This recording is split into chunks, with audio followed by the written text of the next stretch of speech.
শহর কলকাতায় ঘুরে বেড়াচ্ছে অশরীরী আত্মা, তাও এক দু জায়গায় নয়, ৯-১০ জায়গায়।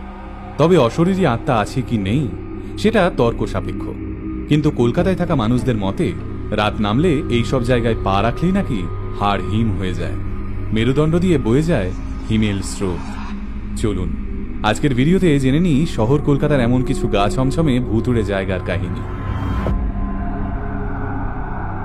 রবীন্দ্র সরোবর মেট্রো স্টেশন হলো শহর কলকাতার সেই জায়গা যেখানে রাত নামলেই তৈরি হয় এক গা ছমছমে পরিবেশ। সাধারণ যাত্রী থেকে মেট্রো রেলের কর্মী অনেকেই এই স্টেশনে কিছু ভয়ানক ছায়ামূর্তিকে হাওয়ায় ভেসে বেড়াতে দেখেছেন।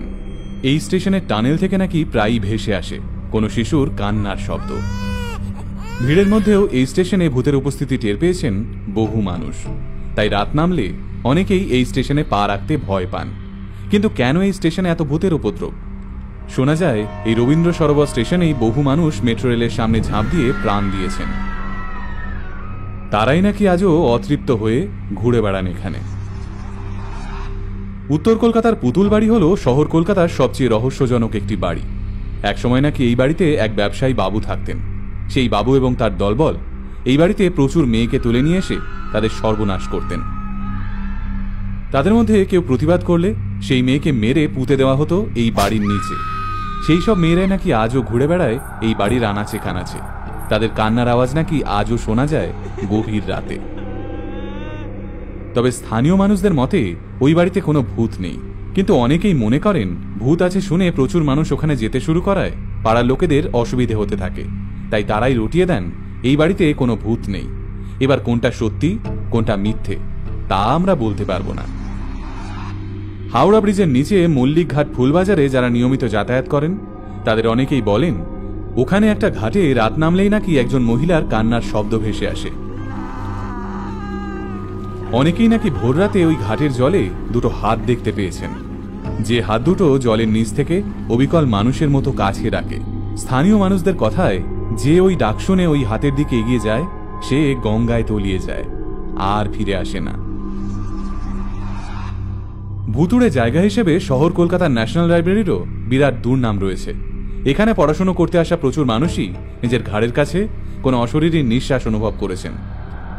আবার অনেকেই স্তব্ধ দুপুরে লাইব্রেরির তালাবন্ধ বল ড্যান্সের ফ্লোরে শুনতে পেয়েছেন কোনো মানুষের হাঁটা চলার শব্দ।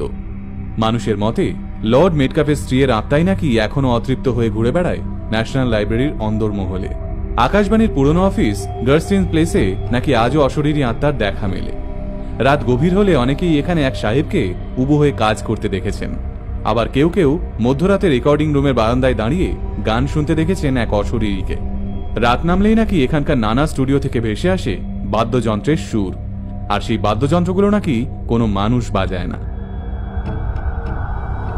সাউথ পার্ক স্ট্রিটের এই স্যাঁতস্যাঁতে অন্ধকারাচ্ছন্ন কবরস্থানে নাকি আজও রাত নামলে জেগে ওঠে বহু পুরনো ব্রিটিশ সৈনিকের আত্মা।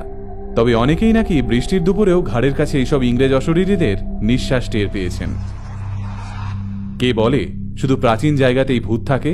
সল্টলেকের বুকে অবস্থিত ঝাঁ চকচকে উইপ্রো অফিসের ভুতুড়ে ঘটনার বর্ণনা হাড় হিম করে দেবে সকলের।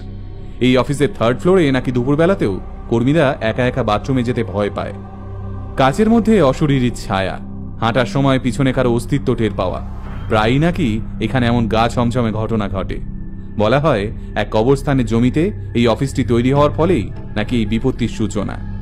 এছাড়াও রাইটার্স বিল্ডিং এর টাইপ রাইটারের ভূত, নিমতলা শ্মশানের মৃত অঘরীতান্ত্রিকদের ভূত, হেস্টিংস হাউসের ব্রিটিশ কর্মীর ভূতও নাকি গায়ে জ্বর এনে দিয়েছে শহর কলকাতার বহু মানুষের।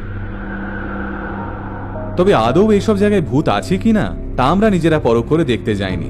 লোকের মুখে শোনা ভয়ঙ্কর অভিজ্ঞতা থেকেই এই ভিডিও তৈরি করা। আপনাদের যদি এমন কোন অভিজ্ঞতা হয়ে থাকে তাহলে অবশ্যই কমেন্টে জানান। সেই সব গা ছমছমে জায়গা নিয়েই আমরা কথা বলবো আমাদের পরবর্তী ভিডিওতে। সকলে সুস্থ থাকুন আর সাবধান থাকুন অশরীরীদের হাত থেকে।